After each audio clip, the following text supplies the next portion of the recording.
RGB 99.2. Il est 18h. Vous écoutez RGB, votre journal d'information locale, Théo Guiton. Bonsoir à toutes et à tous, de retour pour ce journal d'information. Vous ne l'avez pas entendu la semaine dernière pour cause de canicule dans l'actualité du lundi 29 juin. Une enfant de 4 ans retrouvée morte noyée à l'Isle-Adam, on y reviendra. Une association qui met l'accès au logement et accompagnement social. C'est la mission de Solidarité Nouvelle Logement 95, on en parle dans un instant. Avec nos invités, la chronique sport, Axel Maire, et puis côté météo, demain la journée s'annonce globalement douce après cet épisode de forte chaleur. Comptez 14 en minimal, 27 en maximal.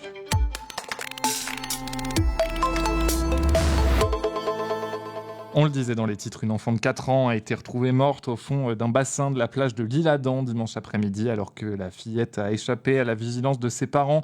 Des baigneurs l'ont aperçue et ont immédiatement alerté les secours, évacués par hélicoptère en urgence absolue vers l'hôpital d'Amiens dans un état critique. Tous les protocoles de sécurité ont été respectés selon le maire. Il s'agirait du premier accident de ce type dans la commune.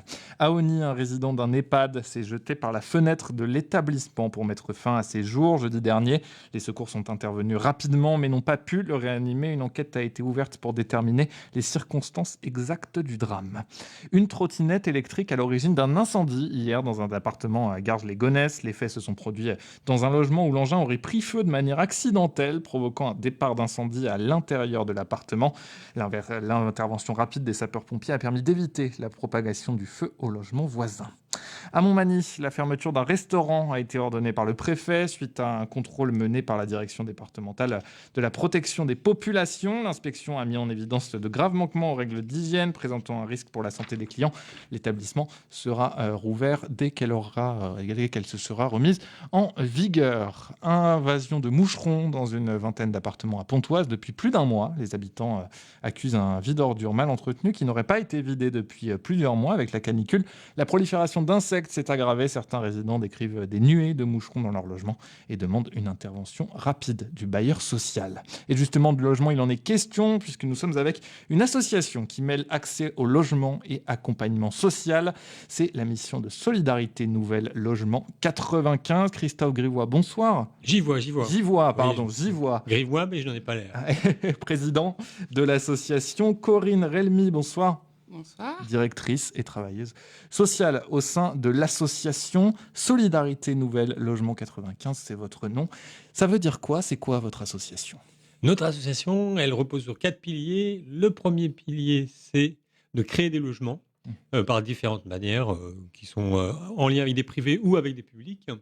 Ensuite, nous louons ces appartements à des personnes qui sont dans des hébergements d'urgence, ou SAMU social, ou tout hébergement d'urgence, et nous leur louons ces logements à des prix qu'ils peuvent acquitter. Et puis enfin, nous les accompagnons, ces personnes. Donc le temps qui reste chez nous, c'est le temps d'accompagnement jusqu'au vrai logement social.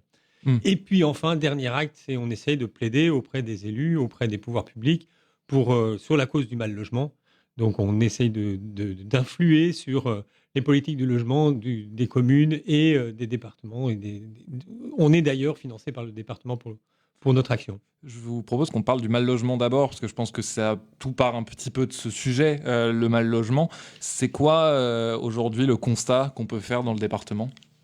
Beaucoup de logements mal entretenus, donc soit avec des problèmes électriques, des bouilloires ou des passoires thermiques. Donc on est en pleine canicule, donc les personnes qui sont mal logées, elles sont vraiment victimes de ce manquement. C'est également des logements vides, beaucoup de logements vides parce qu'ils ne sont pas aux normes et donc impossibilité pour les propriétaires de les louer. Et également dans les municipalités, il y a des bâtiments qui sont inoccupés parce que plus aux normes également et qu'on nous propose pour pouvoir les réhabiliter en faisant de la transformation écologique et de la réhabilitation en permettant la mise en place de T1 jusqu'au T4. Voilà. Donc effectivement, il y a beaucoup de travail, j'imagine. Donc vous accompagnez non seulement les locataires, mais vous accompagnez aussi les mairies, vous accompagnez aussi les bailleurs. En fait, c'est un travail qui est global aujourd'hui. Justement, vous le disiez, vous construisez des logements. Aujourd'hui, vous avez combien de logements en tout ? Alors, si on parle du mouvement SNL, donc il y a une foncière et une fédération, on est environ à 1200 logements. Pour ce qui est de SNL Val d'Oise, nous avons 12 logements et 6 logements dont le chantier vient de commencer à Montmorency. Et donc, c'est des logements qui sont destinés à qui ? Alors, nos locataires sont orientés par le service social départemental qui dépend du conseil départemental. Et ensuite, nous étudions les différentes candidatures. Une commission d'attribution se réunit. Donc, ce sont les bénévoles qui animent cette commission. Et ensuite, dans mes missions de travailleuse sociale, je rencontre les familles, je leur fais visiter le logement. Et ensuite, on leur laisse un petit délai pour qu'ils puissent se positionner. Et si ce n'est pas le cas, on fait la même chose pour le deuxième candidat. J'imagine qu'aujourd'hui, 12 logements, évidemment, ce sera jamais assez. Et il y a encore un travail sur, juste pour évaluer la demande aujourd'hui. Quand vous avez dit que vous avez 12 logements, combien de demandes en face ? Alors, du conseil départemental, on reçoit environ une dizaine, quinzaine, surtout quand c'est une mise en service. Par exemple, Montmorency, 5 logements, donc du T1 au T3. Nous avons eu une quinzaine de candidatures à analyser. Donc après, moi, je fais le tri pour anonymiser et ensuite permettre d'étudier les candidatures les plus urgentes et les plus stables quand même. Et tout ça, il y a aussi, on le disait, le travail social. C'est quoi ensuite votre mission une fois qu'il y a ce logement d'attribuer ? Alors, une fois que les locataires sont dans les logements, il y a toute la partie ouverture de droit, quand ce n'est pas le cas, et aussi pour qu'ils puissent avoir le droit aux APL qui intervient environ 2-3 mois s'ils sont du département. Et ensuite, c'est leur demander de quels besoins ils souhaitent que l'on les accompagne. Et après, ça va être mettre à jour la demande de logement social parce que SNL, ce sont des logements passerelles, temporaires, dont la durée varie entre 3, 4, 5 ans, jusqu'à ce que la personne estime qu'elle est stable et que moi, je fasse le diagnostic également qu'elle est stable. Et ensuite, on met en route avec les bailleurs sociaux en partenaire. Donc vous travaillez aussi, c'est une fédération qui est nationale Non, francilienne. On travaille sur l'Île-de-France. Ce sont des associations départementales qui sont fédérées dans une fédération qui s'appelle SNL Union, Solidarité Nouvelle pour le Logement Union, et nous sommes adossés à une foncière qui nous permet de professionnaliser toute la partie acquisition de biens, gestion du bien. Voilà. Juste, je rajouterai quand même qu'il y a, au niveau des besoins, par exemple, en Île-de-France, chaque soir, c'est 98 985 logements dont il y a des demandes pour ça. C'est-à-dire que tous les soirs, il y a des gens qui dorment à la rue. Il y a des enfants, je crois que c'est de l'ordre de 3000 et quelques sur la région parisienne, tous les soirs qui n'ont pas d'hébergement. Donc le chiffre principal, c'est ça, c'est qu'il reste encore beaucoup de sans-abri, que même les solutions d'urgence ne suffisent pas, et qu'il faut juste aussi savoir que l'hébergement qu'on propose, par rapport à l'hébergement d'urgence, on coûte par personne et par an 8 600 € de moins que les solutions actuelles, que l'hébergement d'urgence. Donc l'hébergement que nous faisons en passerelle nous permet de faire économiser à l'État.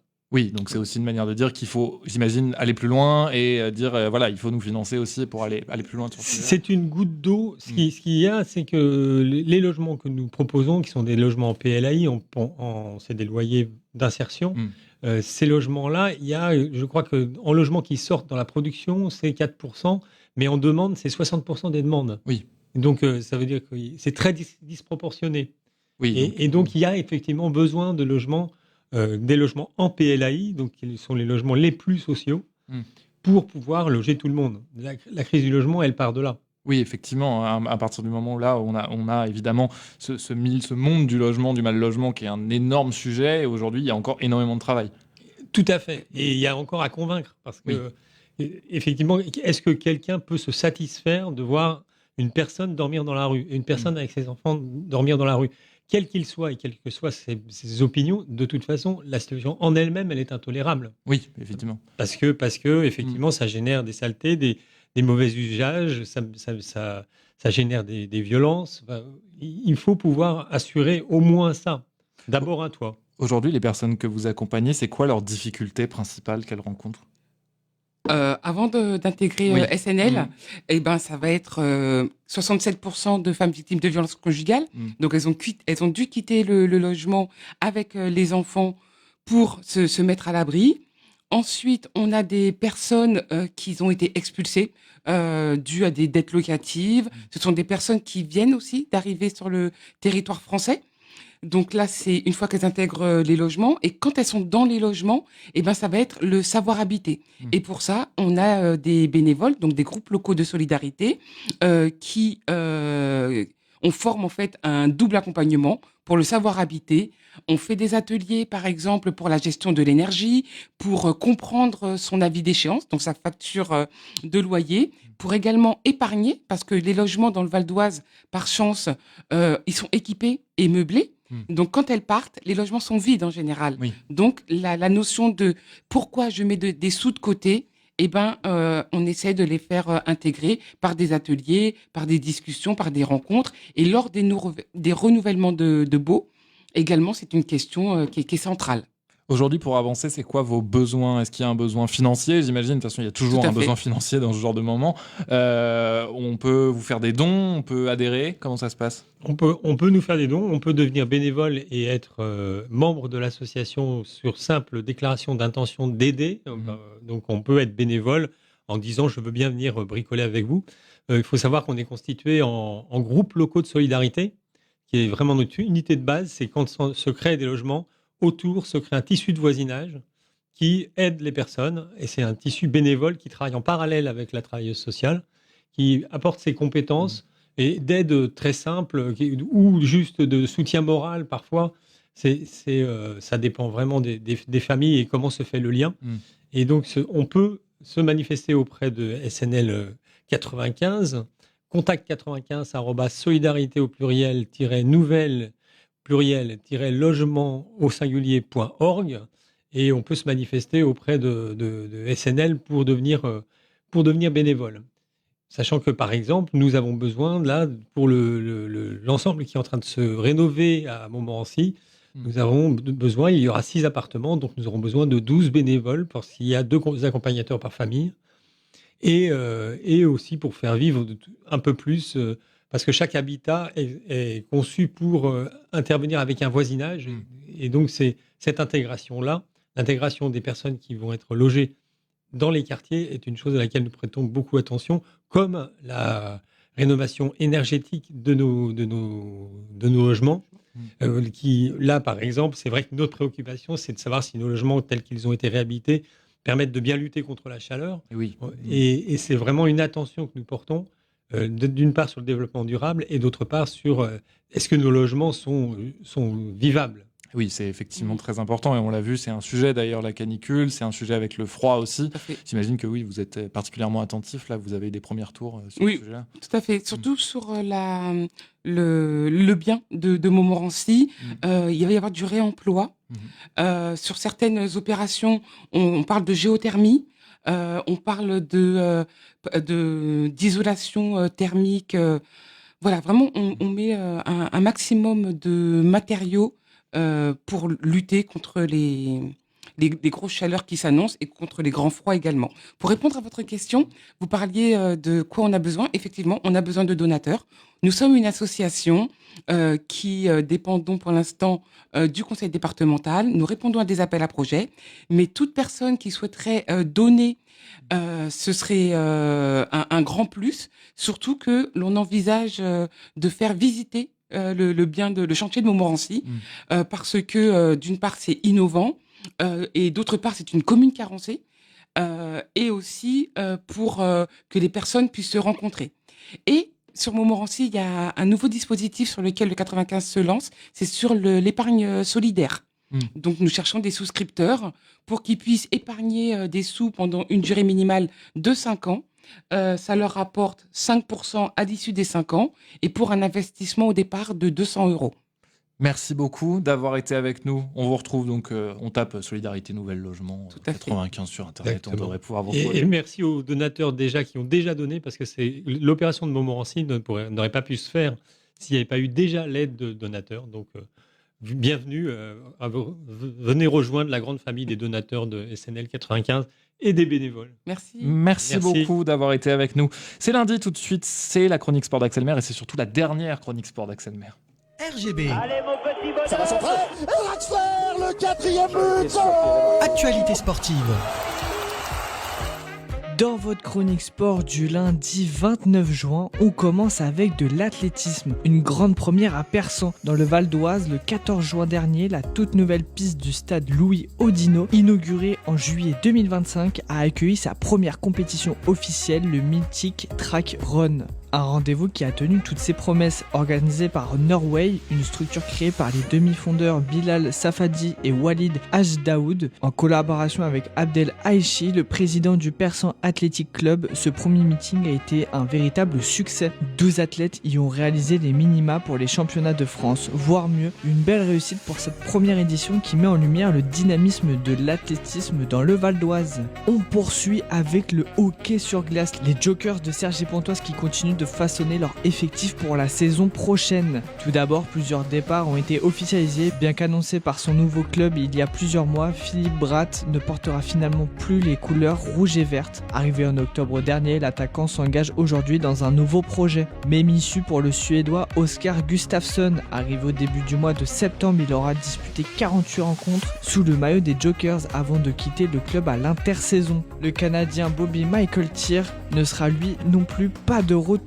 Arrivé en décembre, il s'était rapidement imposé dans le groupe et avait contribué au renouveau de l'équipe. Enfin, le Canadien Ben Sokai, arrivé en provenance du club polonais de Katowice la saison dernière, ne fera plus partie de l'effectif pour l'exercice 2026-2027. Mais les Jokers enregistrent également de bonnes nouvelles avec deux retours très attendus. Lilleton Emil Djegeris retrouve Cergy-Pontoise. Véritable artisan de la belle saison 2023-2024, il avait inscrit 40 points en 39 matchs sous les couleurs des Jokers après des passages en Slovaquie, à Bordeaux puis en 2e division tchèque. Il revient dans un club où il avait pleinement exprimé son potentiel. Autre retour marquant, celui de Cole Mailama. Âgé de 24 ans, il avait réalisé sa meilleure saison professionnelle à Cergy en 2024-2025 avec 45 points en 50 rencontres. Après une saison entre Marseille et le championnat finlandais avec le TPS, il retrouve les Jokers pour l'exercice 2026-2027. Deux renforts de poids qui devraient faire le bonheur des supporters cergy-pontins. Et c'était tout pour votre dernière chronique sport de la saison. Merci à tous, à bientôt sur RGB.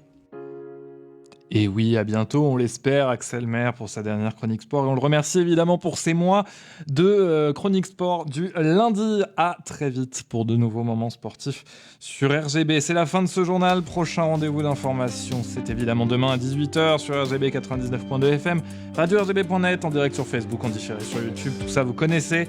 Je vous souhaite une excellente soirée. Je laisse la parole à Damien Gissa, la technique pour la programmation.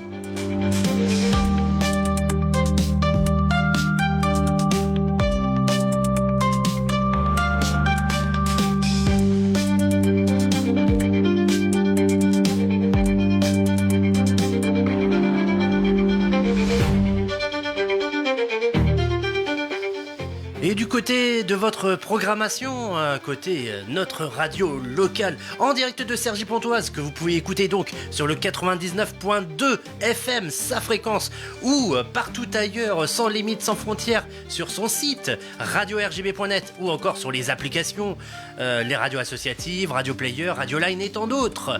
Eh bien, au menu, il y aura du foot, et oui. On passe aux choses sérieuses dans le 100% football amateur qui est toujours en pleine mode Coupe du Monde, en pleine page Coupe du Monde avec les 16e de finale qui ont commencé. Ça sera à 19h avec Farid Rouas et ses consultants tout autour de la table. Il y aura même un invité. Restez avec nous. À 20h, vous aurez droit à la restitution d'un atelier club de lecture. Donc ça, c'est à suivre à 20h avec à 20h45 la dernière chronique, le beau rôle de Rémi Talon qui conclut sa saison lui aussi. Ça aussi c'est à 20h45. Enfin à 21h, nous sommes le dernier lundi du mois et qui dit dernier lundi du mois dit actu du grand et du petit écran. C'est dans Monsieur Cinéma versus Mister Série, présenté par Jax à 21h. Et puis à 22h, on repart en musique sur RGB avec Technotique, tout d'abord, votre playlist Technotique jusqu'à 1h du matin où vous retrouverez la rediffusion de Vibes.com, l'émission de vendredi dernier, et c'est 2h40 qu'ils ont passé en compagnie de leur invité. Voilà, très bonne soirée sur RGB en direct de Cergy-Pontoise, du Val d'Oise et bien plus encore.